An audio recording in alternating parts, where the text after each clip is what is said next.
Bonjour à tous. Lundi 5 septembre 2022, les tractations politiques dans les perspectives législatives de janvier 2023 font la une des journaux de ce matin. La publication de la liste des instituts privés d'enseignement de sciences de santé non autorisés à ouvrir leurs portes au titre de l'année académique 2022-2023 au Burkina et l'adhésion d'un trio de Godomé à l'UP Le Renouveau sont les grandes lignes du bulletin matinal qui seront présentées par Nasrine Fatoumbi. En page des sports ce matin, la 12e édition du tournoi international des zones ouest et centre du tir à l'arc et le sacre de tigresse des Koufo aux Olympiades de Buntu seront évoqués par Colombe Oussou. Pour la définition du jour, Francis Fahami nous emmène dans le monde du catch. Il nous définira la WWE. Puis Anel Dou viendra nous livrer les prévisions astrologiques pour mettre un thème à cette émission. Dans un instant, la une des journaux.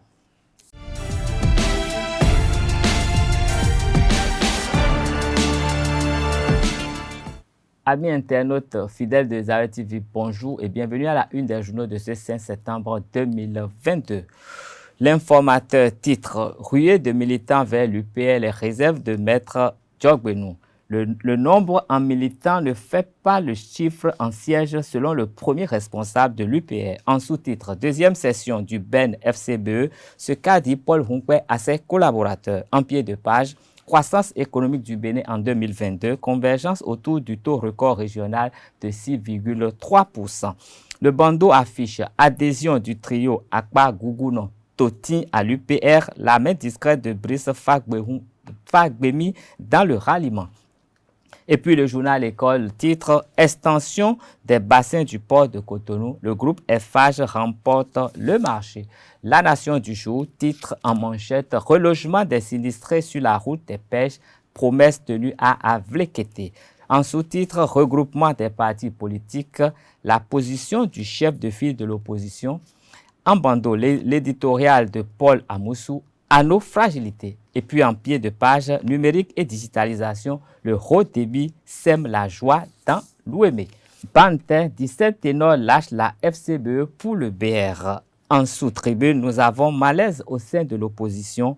Hunkwe règle ses comptes avec les démocrates. Et puis, négociation collective au titre de l'année 2022, gouvernement et syndicats face à face le jeudi prochain.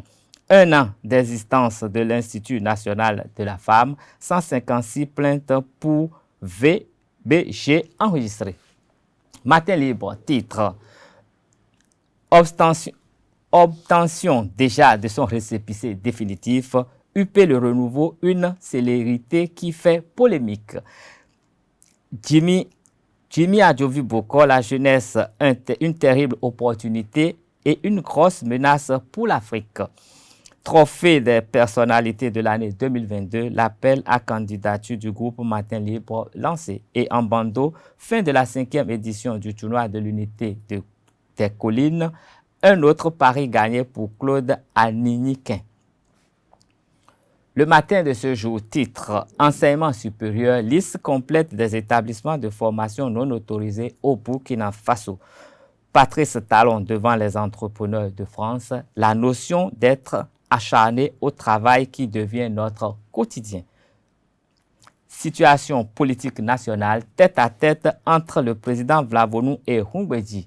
Coopération décentralisée, une délégation du conseil départemental de la Vendée à Abomey-Calavi mercredi.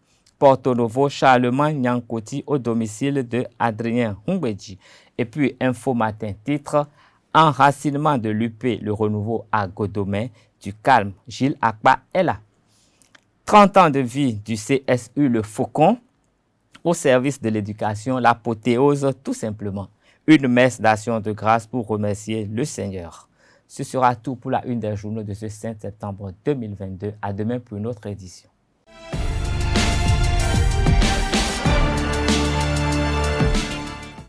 Bonjour à tous, heureuse de vous retrouver pour ce bulletin matinal d'information. De nouvelles adhésions au parti Union progressiste Le Renouveau.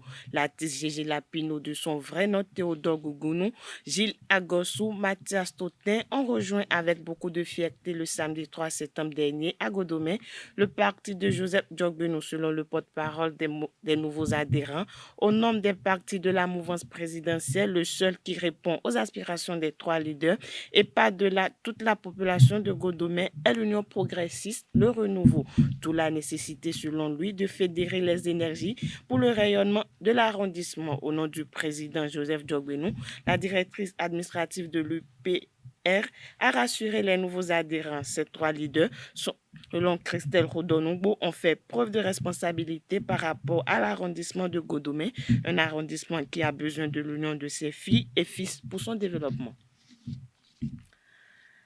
À la suite des adhésions tout azimut enregistrées ces derniers temps, le parti Union progressiste, Le Renouveau, a adressé un message à ses militants. C'est à travers une correspondance en date du dimanche 4 septembre, signée du président du Présidium Union progressiste, Le Renouveau, Joseph Diogbeno, invite les militantes et militants du parti au travail acharné, surtout dans les semaines à venir. Le président invite également les militantes et militants à se faire inscrire en ligne sur le site de la commission électorale nationale autonome dans le cadre du recrutement des agents électoraux.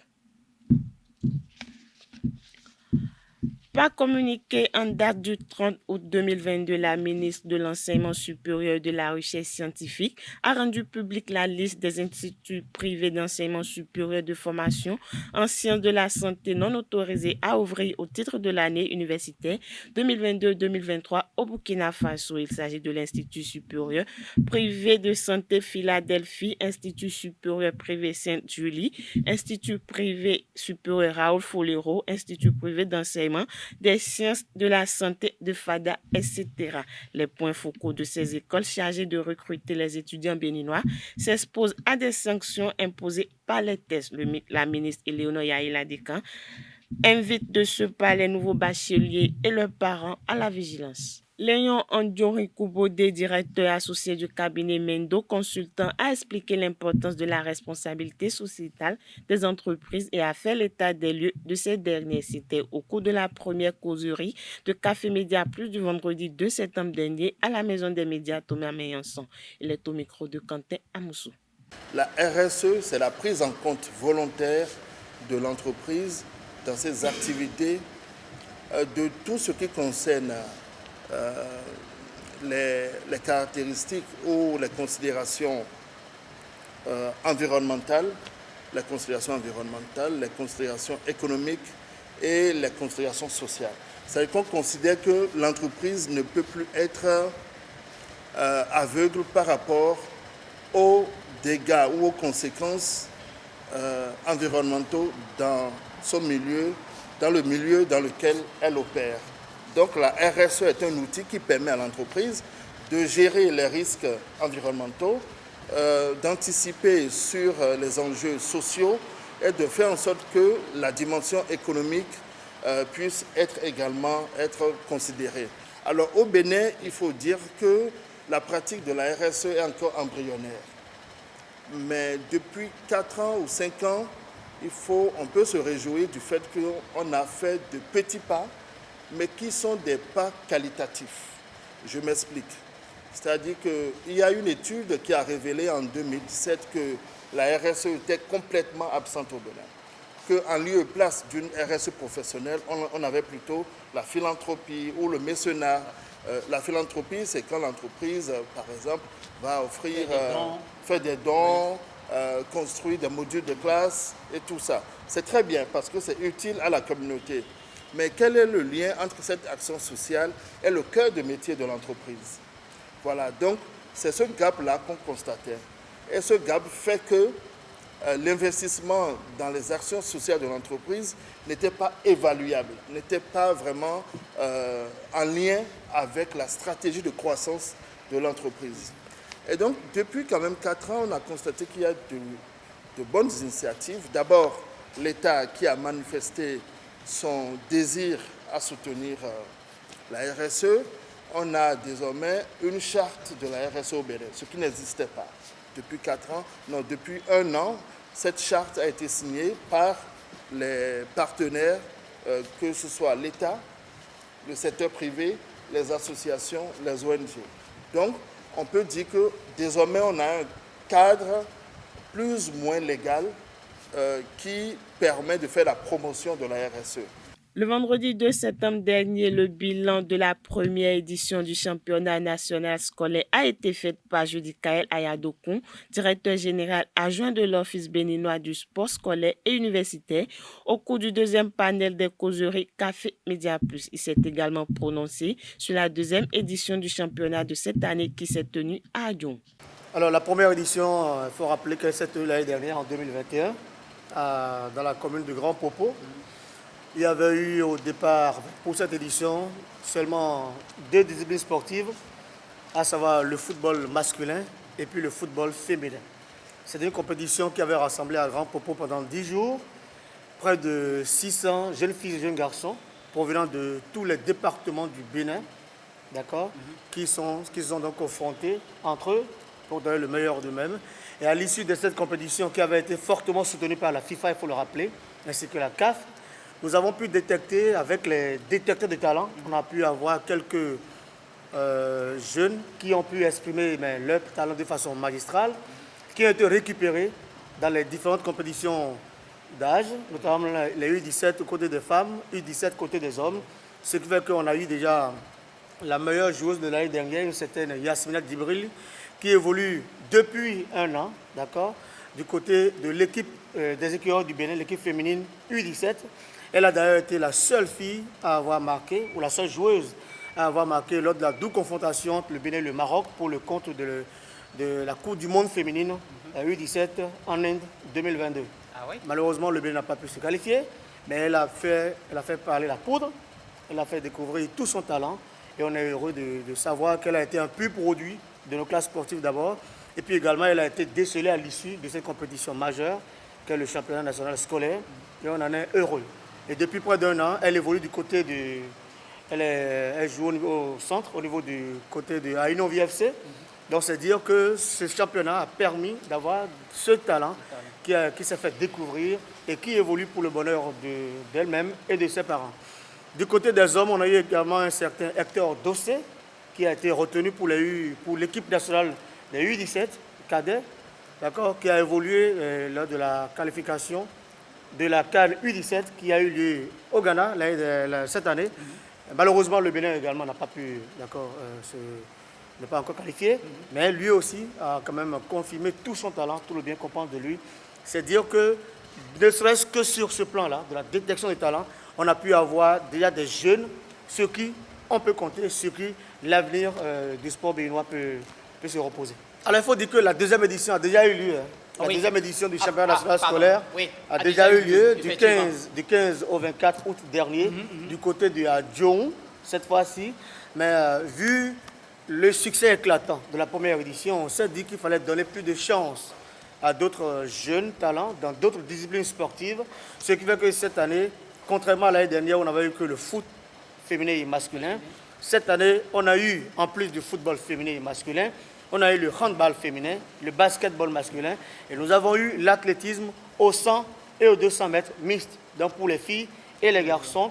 Et donc, vu que le nombre de disciplines a augmenté, le nombre d'athlètes également a augmenté, on est passé de près de 600 l'année dernière à 900 et quelques athlètes cette année, avec 70 volontaires, avec 98 jeunes officiels, ce qui fait qu'on a eu au total à Djoum, du 15 au 24 dernier, près de 1120 jeunes qui sont issus des 12 départements du Bénin qui, pendant 10 jours, nous ont émerveillés à Adjoum.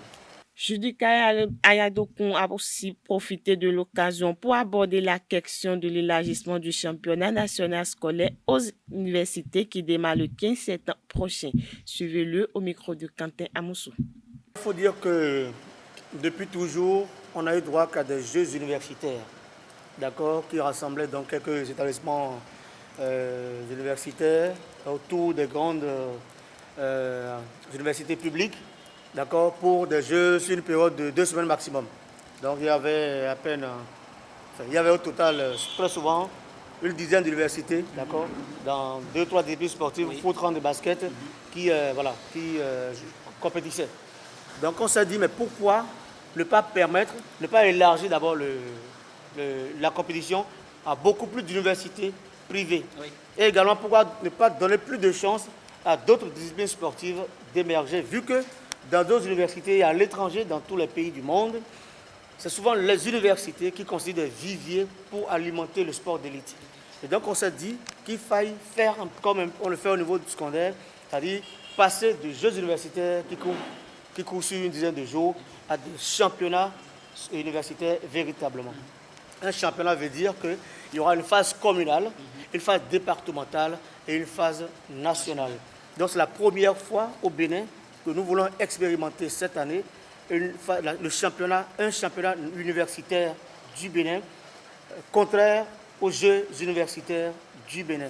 Et cette année, vous allez le remarquer très aisément, on est passé donc d'une quinzaine d'universités pour les Jeux universitaires à 54 universités publiques comme privées, et même des écoles universitaires sont considérées comme étant des entités pouvant prendre part à ces compétitions-là. Et donc cette année, le championnat universitaire va regrouper plusieurs disciplines sportives.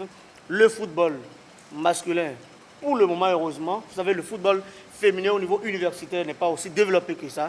C'est au niveau scolaire que nous essayons de considérer cette pépinière-là. Donc il y aura cette année que le championnat, le football masculin. Il y aura le basket mixte, donc féminin et masculin. Le handball mixte, féminin et masculin. Nous aurons l'athlétisme. Et dans l'athlétisme, il y a le 100 mètres, le 400 mètres, le 1500 mètres, le saut en hauteur et le lancer de poids. Donc c'est dire que nous aurons quand même une belle brochette d'athlètes qui viendront donner le meilleur d'eux-mêmes et qui seront lourdement récompensés. Les phases de zone, nous avons réparti le Bénin en 4 zones pour le compte des éliminatoires. Et donc les 4 nord c'est la zone numéro 1. Donc Bogou, Alibori, Atakora, Donga, qui vont jouer donc qui vont faire les compétitions au niveau de l'université de Parakou. D'accord? Et les phases de zone vont démarrer déjà le 15 septembre prochain pour durer 1 mois. Et la phase nationale, évidemment, ce sera vers la fin du mois d'octobre. Et on va choisir une ville qui n'est pas encore choisie pour le moment, une ville qui va permettre d'abriter cette compétition, qui va rassembler près de 800 personnes également, athlètes comme encadreurs.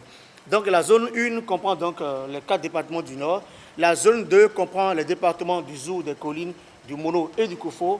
La zone 3 comprend les départements de l'Atlantique et du Littoral. Et la zone 4, le département du Lomé et du Plateau. Donc toutes ces 4 zones vont démarrer leur compétition.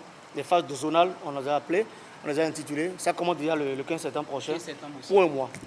Le jeudi 1er septembre dernier, Zakiat Latondi a été réélue présidente de l'Union des professionnels des médias du Bénin UPMB. C'était lors d'une assemblée générale élective à forte tension qui a duré de 10h à 21h à la maison des médias Thomas Mélenchon à Cotonou, à Naldou, pour le compte rendu.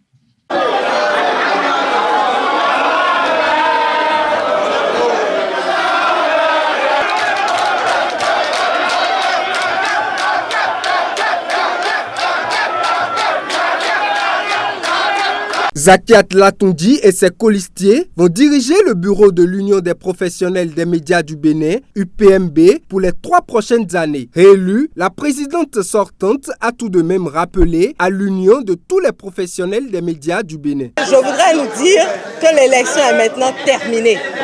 Et parce que l'élection est terminée, il faut passer à autre chose.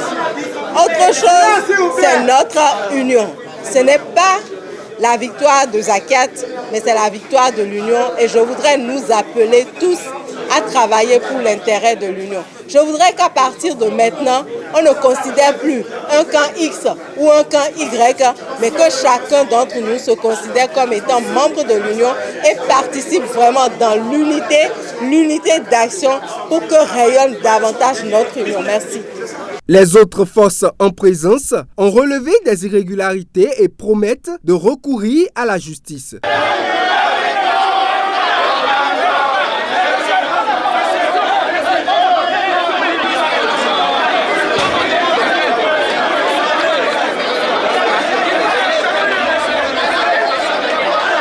Vivement que les journalistes conjuguent leur énergie pour un mieux-être dans les médias.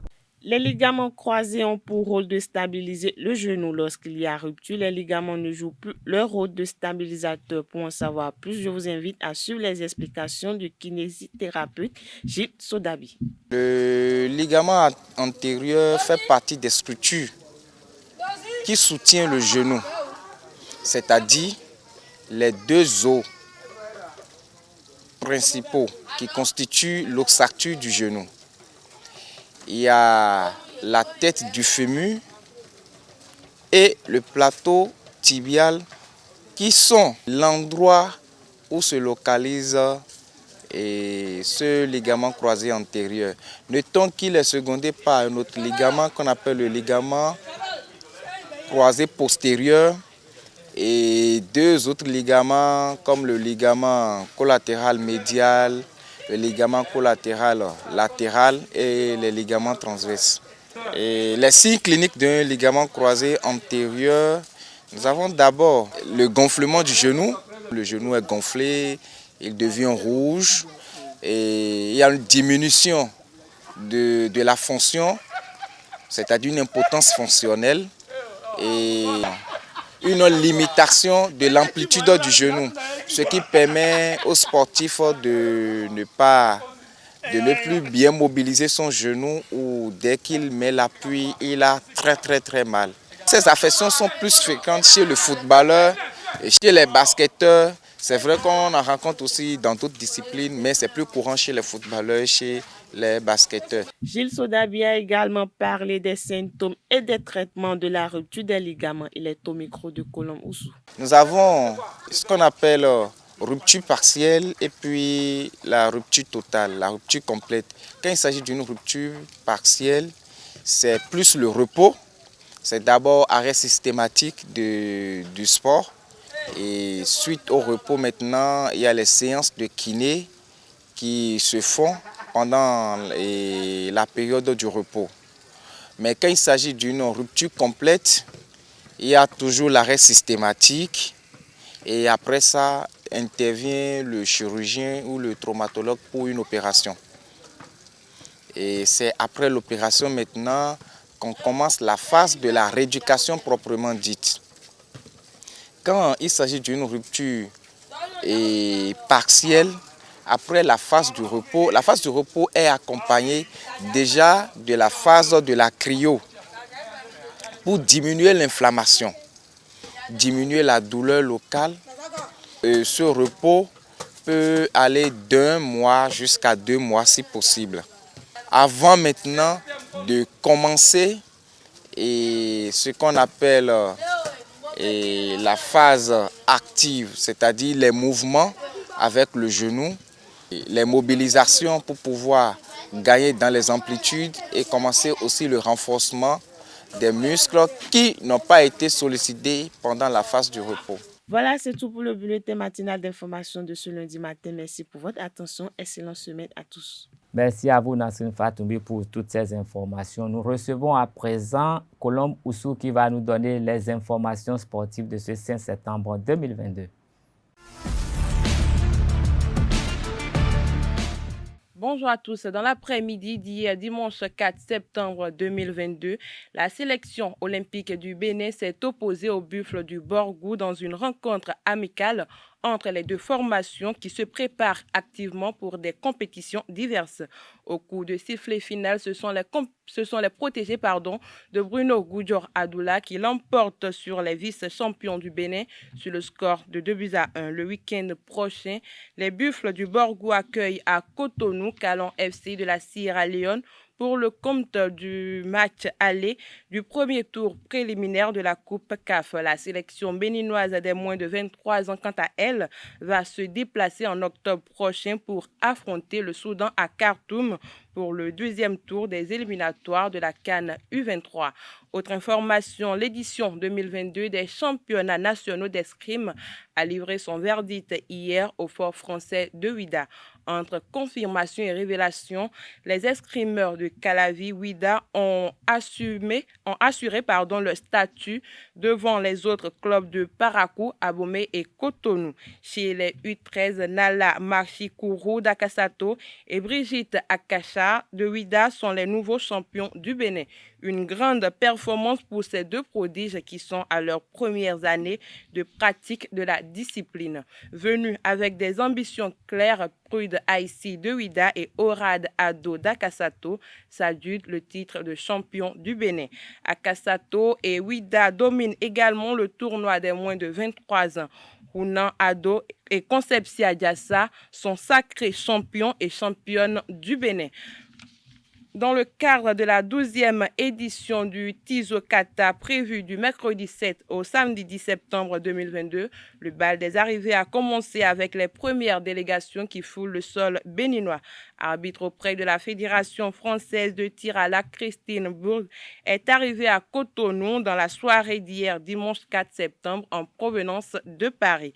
Chargée de la formation internationale des juges qui vont officier durant le Tizo Kata, Bourg est également présente au Bénin pour accompagner la Fédération béninoise de tir à l'arc sur le plan technique pour une parfaite réussite de la 12e édition du Tizo Kata. La formation internationale des juges démarre ce lundi 5 septembre 2022 à 7h30 au stade général Mathieu Kérékou de Cotonou.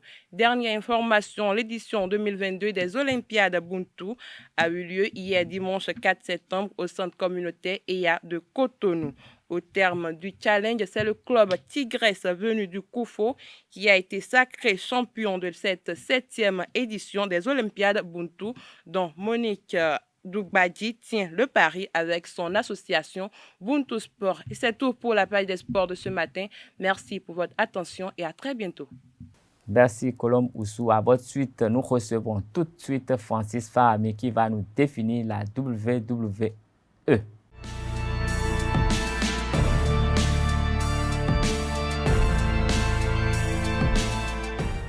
À toutes et à tous, bonjour. Aujourd'hui, dans la définition du jour, je vous emmène dans le monde de la lutte professionnelle américaine. La World Wrestling Entertainment WWE est une entreprise américaine. Elle est spécialisée dans l'organisation d'événements de divertissement, principalement de catch et dans la gestion des droits de médias télévisuels ou cinématiques, musicaux et d'Internet, ainsi que des produits dérivés associés à ces événements. Aujourd'hui, la WWE est la plus grande entreprise de catch au monde avec 15 millions de téléspectateurs cumulés par semaine aux États-Unis et diffusant ses émissions en une trentaine de langues dans plus de 145 pays. Le quartier général de la WWE est situé à Stamford dans le Connecticut aux États-Unis. Elle est cotée en bourse au New York Stock Exchange et a des bureaux entre autres à New York, Los Angeles, Toronto, Londres, Tokyo et à Sydney. La famille McMahon détient approximativement 70% des actions et environ 96% du pouvoir de décision au conseil d'administration. La WWE possède un très large catalogue d'archives vidéo représentant une portion significative de l'histoire du catch professionnel américain. Voilà qui met un thème à la définition de ce matin. Merci et à très bientôt. Nous en savons maintenant un peu plus sur la WWE. Nous irons tout de suite à la découverte du message des astres avec Anaël Dou.